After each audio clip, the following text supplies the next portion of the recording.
Good morning, everyone. My name is Eugene from R&D Auto Electronics. Welcome to our Friday Flash episode number 4, where we just go through, we just catch up with everything that happened with our community for the last week. We also discuss some new or some jobs that came up, or some interesting jobs at least that came up the last week, and we discuss tools. We discuss the latest news or interesting news, and then the plan for next week, or the plans that we have for next week. So, let's get going. So firstly, another thing is, if anyone who is joining today and they have any questions about the website and the app, there was a few people that was, this week, I had quite a lot of questions about how it works, what do they get for being part of the community. So I'm just going to quickly touch on that before we start going. So the interesting question I had this week is from someone that already have some experience for ECU repairs. He have done courses, he's already repairing cell phones, so he's got experience with soldering, and he wants to get into more the technical side, or of the ECU repair side of the business. I'm just going to give a quick and short description of how our community website and app works. So we've got an app that is hosted by Mighty Networks. And the idea of this app is to firstly have a space for our community to communicate with each other when they have questions or advice. And the idea is to have a bunch of people like-minded that can help each other, because not everyone, all of us are busy with our own work. So if one is busy, hopefully there's always someone online that can help you immediately. So the basis of the app and the website is to form a bunch of people that is like-minded, that is interested in sharing information, learning information, all related to diagnostics, ECU repairs, key coding, airbag control module repairs, any engine control unit or any control unit on a vehicle, and on also common problems, even if it is mechanical. We also have a mechanical host with a lot of, or actually a moderator with a lot of experience, and we'll expand on that in future. We only launched, for the people that don't know, we only launched 3 weeks ago, the 3rd of March. We launched everything. So at the moment we are still building content or loading content, and then some of the online courses is still getting fine-tuned.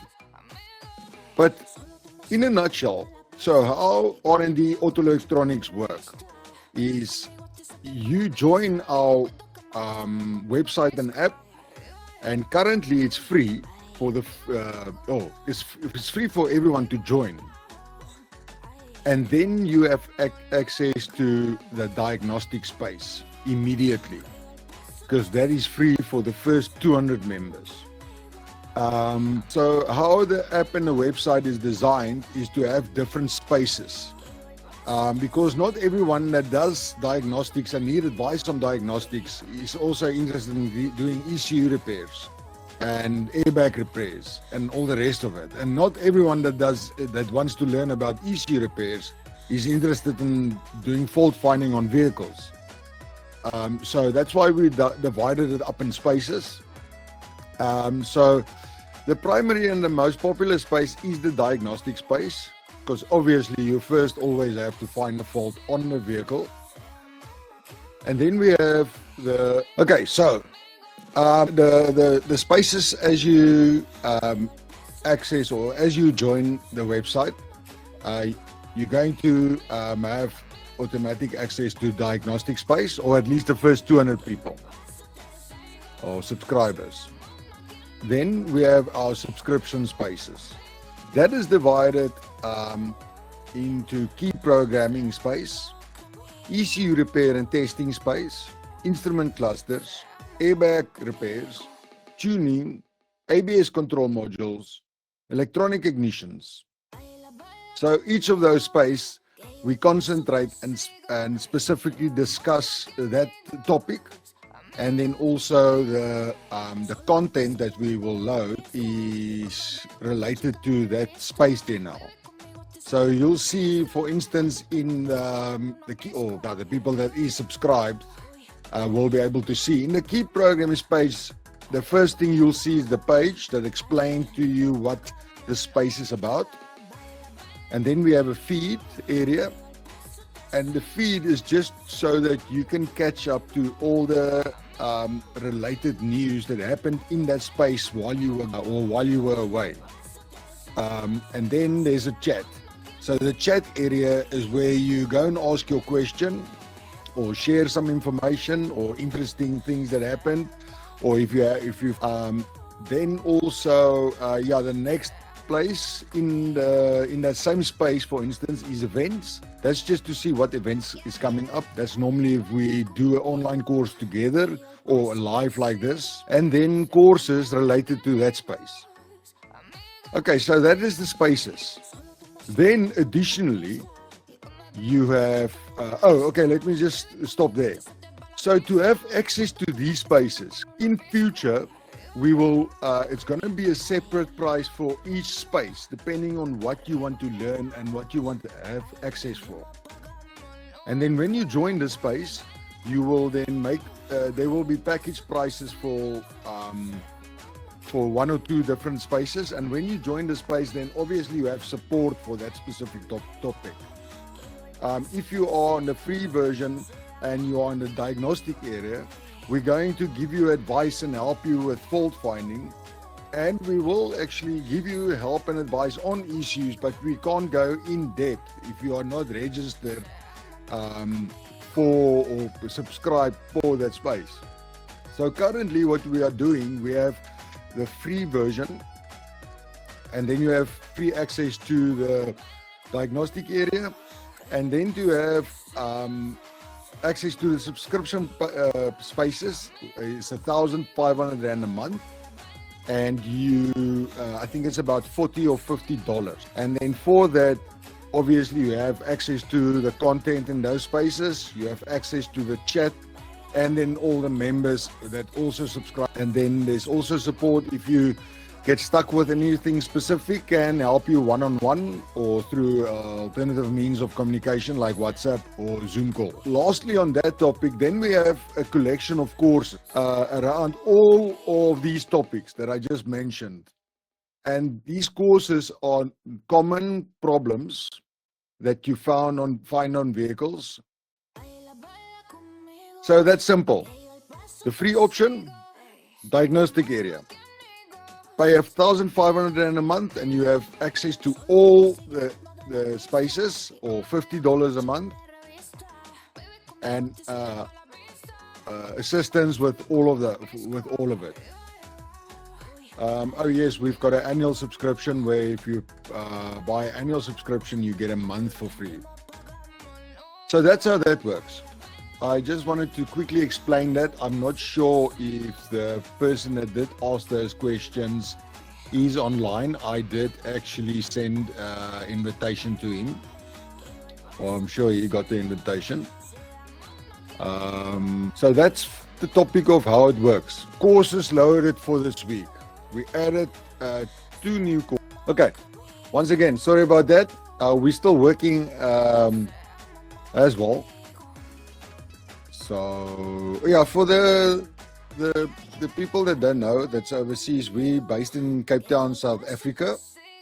It's a beautiful day here by us. I think it's going to be 30 degrees. And we also have some rugby, school rugby today. There is 2 tournaments, or actually a few tournaments around across the country that started. So it's full-on rugby season here by us. For whoever's interested in that. Okay, let's get back to the Jaguar XF. What happens with them? As soon as so what's happening with those Jaguars is the battery goes flat or runs down, and then it loses some of its information in there's 2 BCMs, so it'll lose information on one of the BCMs, and then it needs to be repaired. Basically, the data goes corrupt, and then you have different symptoms. Sometimes the car won't start at all. Other times the car will, the remote, it'll start, but the remote won't work. So the central locking won't work. If I say remote, that's a fob for people overseas. And then yeah, sometimes the rear, yeah, you'll have all types of different symptoms. Normally after a battery goes flat, or if they replace a battery.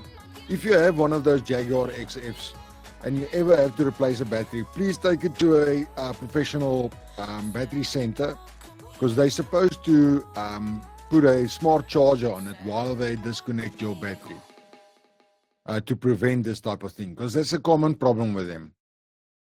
They don't keep their memory, and if it doesn't go to sleep properly, if you really have to do it, if you really have to change your battery and you don't have a smart charger, or you're not close to a battery center, then put your key on the passenger side and leave the car for about 10 minutes, just for everything to go to sleep, and then you disconnect your battery and then reconnect again, and just give it 2 or 3 minutes to wake up again.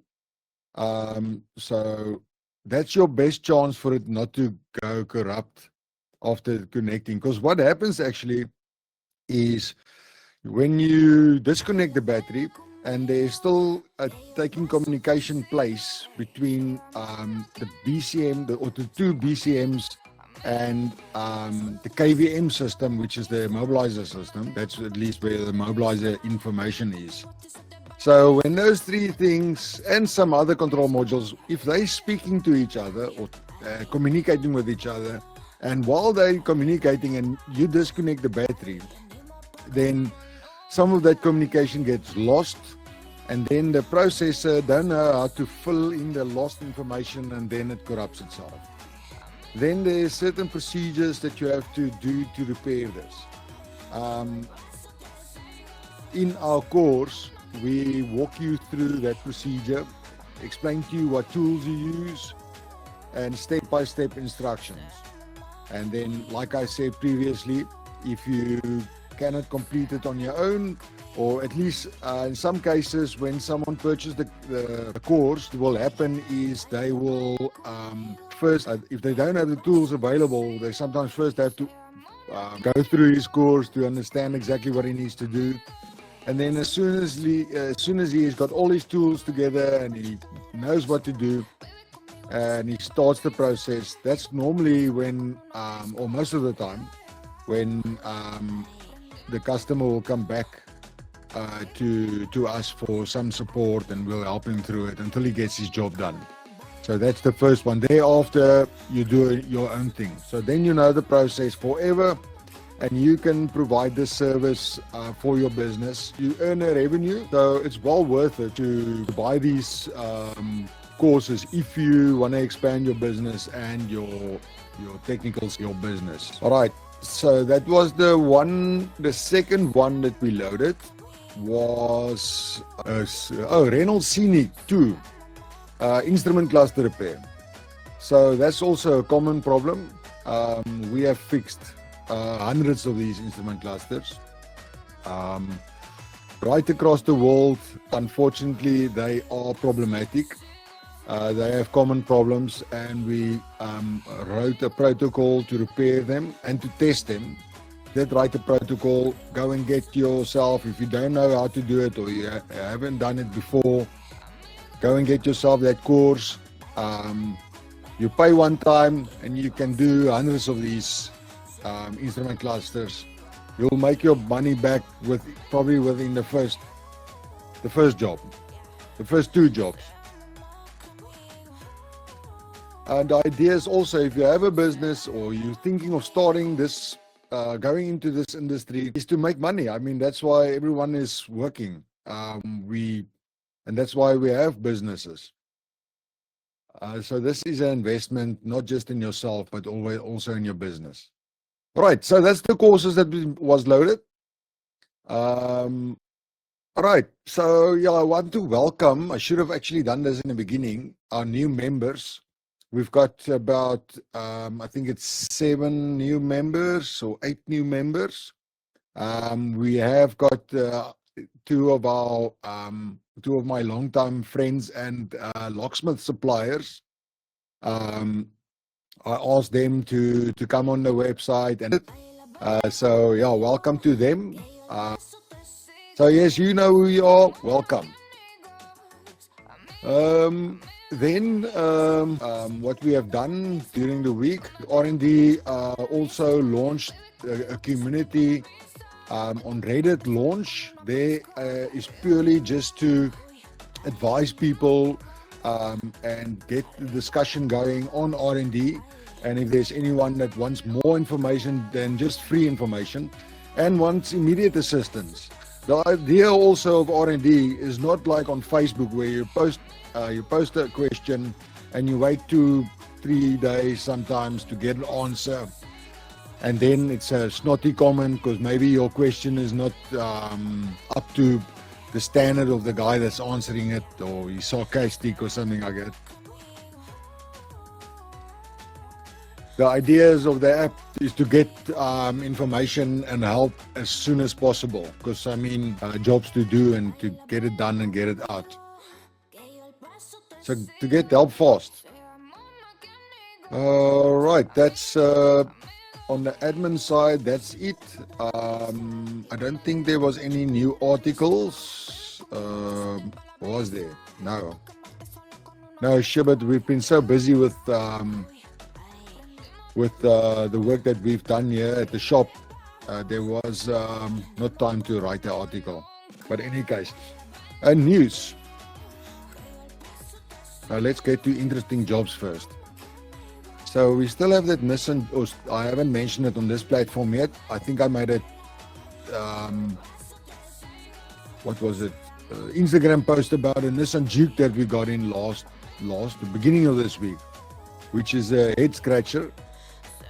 This Juke came in with a fuse that constantly blowing or popping. As soon as you put the ignition on, it pops a fuse. And then we also removed the ECU and saw that there's a component burnt in the ECU. We thought that's the issue. Repaired the ECU, put it back, and it popped again. So there's a short somewhere on a vehicle that we're trying to establish where it's coming from. But I did do some research, and I see this is a common issue. So previously people had an issue with an injector that shorted out, but that's not the case in this situation. So we're trying to figure out what the problem is there, and then we'll add that into our diagnostic area, not as a course, but as free information, just under our content. So I'll make a folder for that will explain the common faults for that specific symptom. And the symptom is basically fuse 31, keeps on popping every time you put the ignition on. And then the car doesn't start. So we will add that also to our folder, common issue with the repair procedure.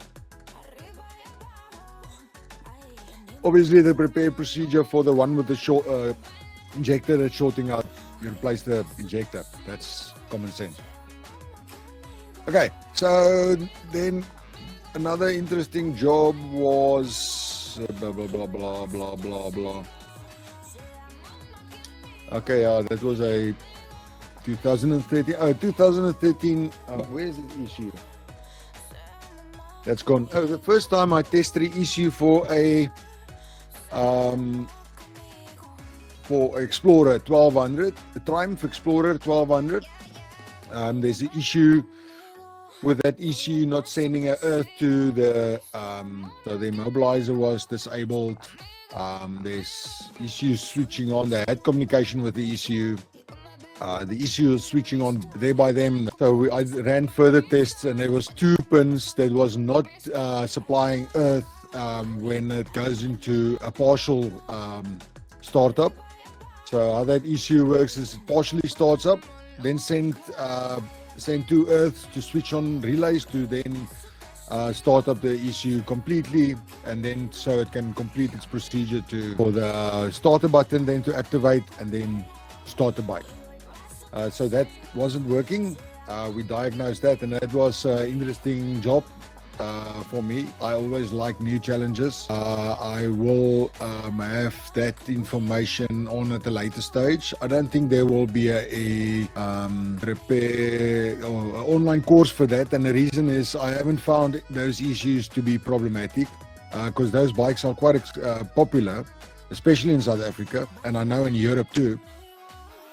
And I haven't heard any of my colleagues that had problems with those issues. Even me here in South Africa, no problems with those issues. So I don't think.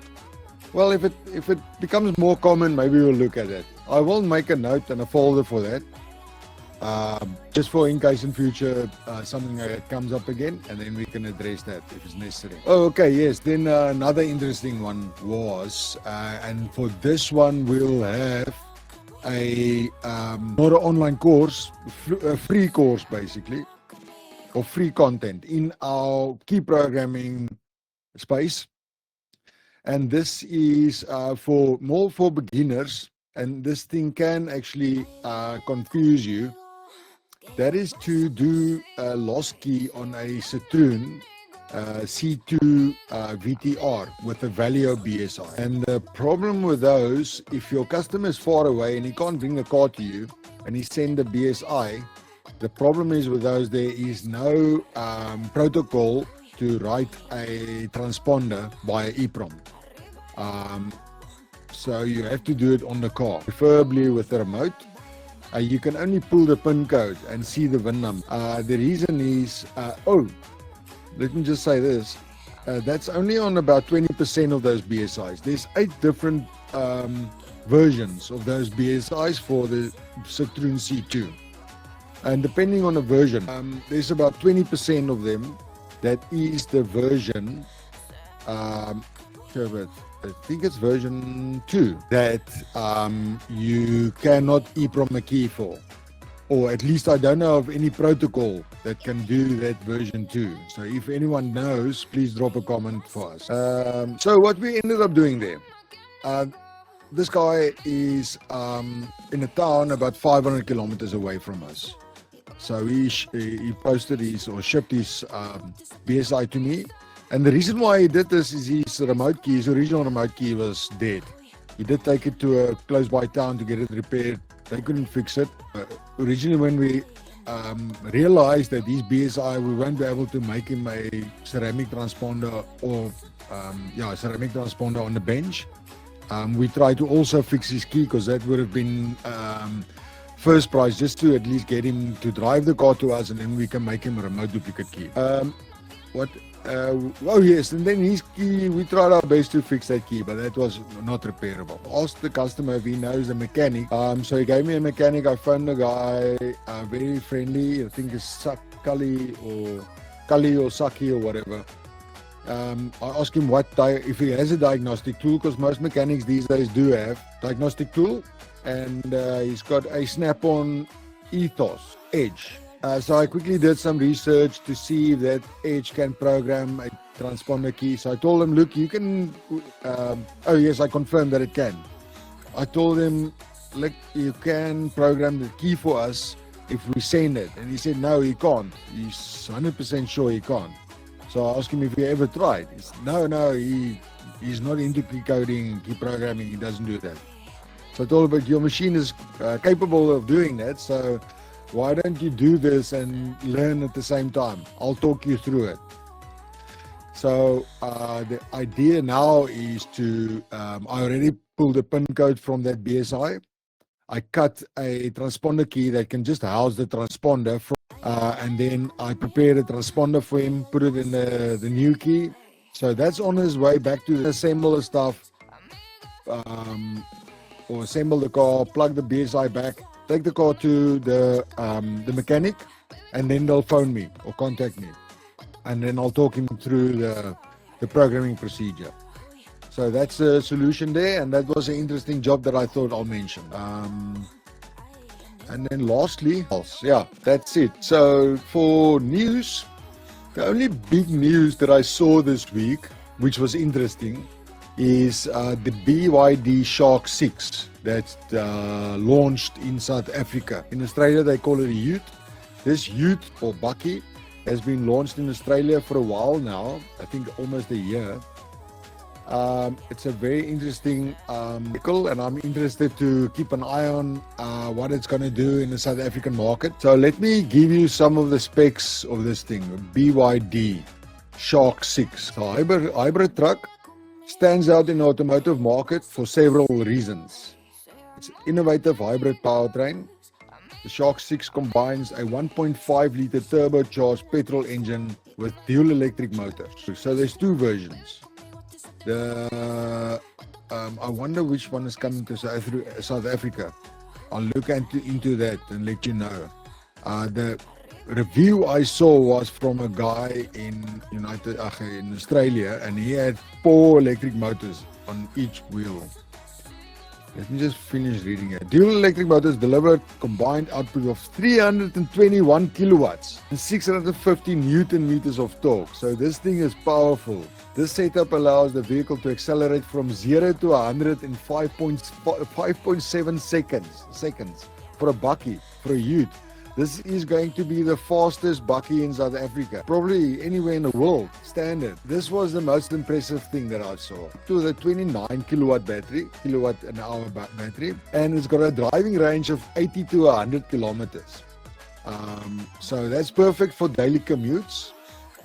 The problem in South Africa, if you want to go 4x4 far away, and I don't know how, there's no charging areas in South Africa yet, so that's going to be interesting. At the moment, you'll only be able to charge it at home.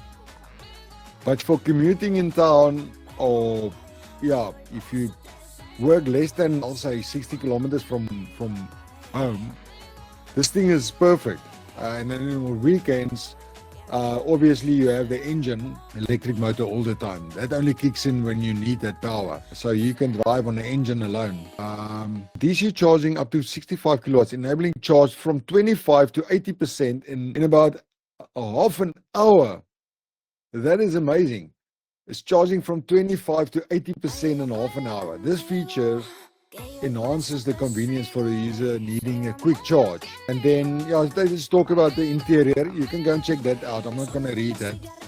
In 2024, obviously it's Chinese. These features position the BYD Shark 6 a compelling option for those seeking a blend of performance, efficiency, and practically in a pickup truck. Performance, dude. This is hectic performance. Go look at it, go check it out. This thing's interior looks very nice. Then there was some interesting news about the ECU from Magneti Marelli, but I will discuss that for next week. I think we've gone on long enough. Yes. Okay, guys, listen, and girls, thank you very much for joining. This week was hectic. This weekend, rugby. And then next week, we're going to tackle our two Dukes. We're going to figure out what's going on with this silver Duke. That's a head scratcher. We have to repair the ECU for a second time because it blew up again. Then we've got another Duke where I did discuss 2 weeks ago with a turbo issue. We got delivery of that turbo this week, so our mechanic is going to fit that. I'll give you feedback on that, and then what do we else have here? Yeah, this is my job for today. This is a Renault 3-cylinder ECU to test with a misfire. So this is actually my job I'm going to do right now. Yes, so thank you for joining. If you have any questions, please drop me a email or a WhatsApp or whatever. I'm WhatsApp, TikTok, Instagram, LinkedIn, and then YouTube. Please go and join YouTube. I need a few more followers to go live on YouTube. I'm not crazy about the editing. The editing take a lot of time, which I can concentrate on getting work done. So I don't have to sit edit. Editing for me is shit. I don't like it. And then, I've got a link for a YouTube channel that I did put in the window or the drop-down box on the app. So go check it out. And then for the people on TikTok, if you haven't joined our app yet, it's R&D Auto Electronics. There should be a link also on my profile to ask questions and get answers. And if you know anyone that is in the motor industry or are interested in this type of work, please send it to them or invite them. There is an invitation. If you go into the app there is a link on the right-hand side above with a little man with a plus sign on it, and that is to invite new people. Okay, guys, thank you very much for joining, and I'm signing off. Have a nice weekend.